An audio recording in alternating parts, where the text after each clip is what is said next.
Hello. சொல்றா. சொல்லு மச்சான், எங்கடா இருக்கிற? துறப்பாக்கத்துல. துறப்பாத்துல வந்துனுக்கிறியா? துறப்பாத்துல இருக்கிறியா? துறப்பாக்கத்துல தான்டா இருக்கிற. நீ எங்க இருக்கிற? சூப்பர் மச்சான். நான் வந்து இது தாண்டி மத்திய கிளை தாண்டி வந்துனுக்கிறேன். எனக்கு வந்து பெருங்குடி டிராப்புடா. சரி, அப்படியே முடிச்சுட்டு ம். எல்லாத்தையும் லாக் அவுட் பண்ணிட்டு அந்த சங்கீதா ஹோட்டல் பக்கத்துல ஒரு டீ அடிக்குதோம். எந்த சங்கீதா ஹோட்டல்ல? அதான்டா கீதம் மாத்திருக்காங்கடா. ஆமா அதான்டா. ஆமா ஆமா, அது உள்ள ஒன்று இருக்கு. ஆமா. அங்கதான் வா. என்ன மச்சான், டீ வாங்கி தரியா?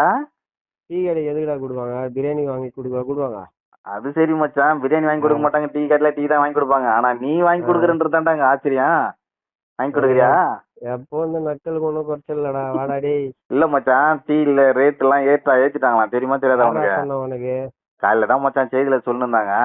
செய்தியில சொன்னாங்களா? ஆமாடா, டீக்கு காஃபிக்கு பாலுக்கு எல்லாத்துக்குமே ரேட்டு சேர்த்து ஒரு 5 ரூபா ஏத்திட்டாங்களாம். டீ குடிச்சேன் இங்க 12 ரூபா தான். காலையில கூட குடிச்சியா? ஆமா, இதே கடையில தான் குடிச்சேன். 12 ரூபா தான். ரேட்லாம் ஒன்றும் ஏத்தல. டேய், காலையில தாண்டா செய்தியில சொல்லிருந்தானுங்கன்றேன். செய்தியில வேற என்னலாம் சொன்னாங்க சொல்லு. நிறைய சொன்னாங்க. உனக்கு என்ன வேணும் அதுல?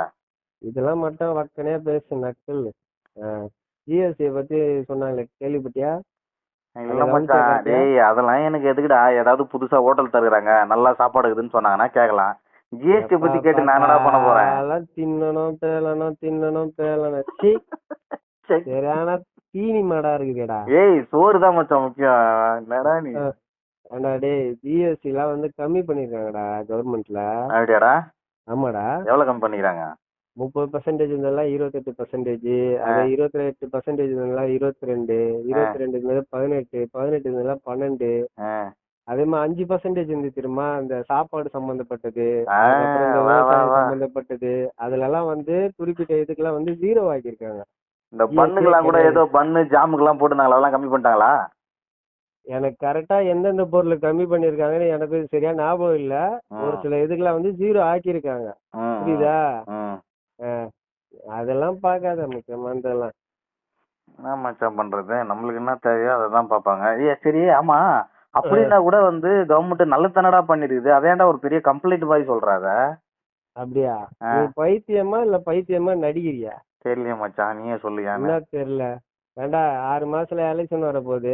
இந்த டைம்ல எல்லாத்தையும் கம்மி பண்ணதான் செய்வாங்க. நல்லா இல்லாத ரோடெல்லாம் நல்லா சூப்பரா போடுவாங்க. இதே எலெக்ஷன் முடிஞ்சதுக்கு அப்புறம் திரும்ப 6 மாசம் கழிச்சு ரேட்டை ஏத்திட்டு ரோடெல்லாம் திரும்ப நோண்ட தான் போறானுங்க. அதுக்கு எதுக்கு 6 மாசம் முன்னாடி கம்மி பண்றாங்க? இதெல்லாம் வந்து கொஞ்சமா யோசிக்கணும்டா. சும்மா வந்து இது வந்து எப்படி தெரியுமா? நம்ம தமிழ்நாட்டை பொறுத்த வரைக்கும் இப்ப ஆட்சியில இருக்கிறவங்க மட்டும் குறை சொல்ல முடியாது. எந்த கட்சி ஆட்சிக்கு வந்தாலும் இதுதான் நம்ம தமிழ்நாட்டோட தலையெழுத்து. புரியுதா? யார் வந்தாலும். ஆமா, யார் வந்தாலும் இப்படிதான் இருக்கும். அதை வந்து எப்படியும் மாத்தவே முடியாது. விஜய் வந்தா வந்து விஜய் வந்தா அதெல்லாம் யார் வந்தாலும்ன்றனே. அப்புறம் என்ன, அவர் வந்தா மட்டும்னா எலக்ட்ரிசிட்டில ஏதாவது வேலைன்னா ரோட நோண்டாமல இருக்க போறாங்க. அது என்னமோ சரிதான். சும்மா குதிரைக்கு கடிவாளம் கட்டின மாதிரி நேராவே பாத்துட்டு போவாத. கொஞ்சமா சுத்தி முத்தி பாரு. சரி மச்சான், நான் போய் சுத்தி குத்தி பாத்துட்டு வரேன். வெயிட் பண்ணு கொஞ்சம். ரொம்ப நேரம் நல்லா பேசிக்கிட்டாரையா.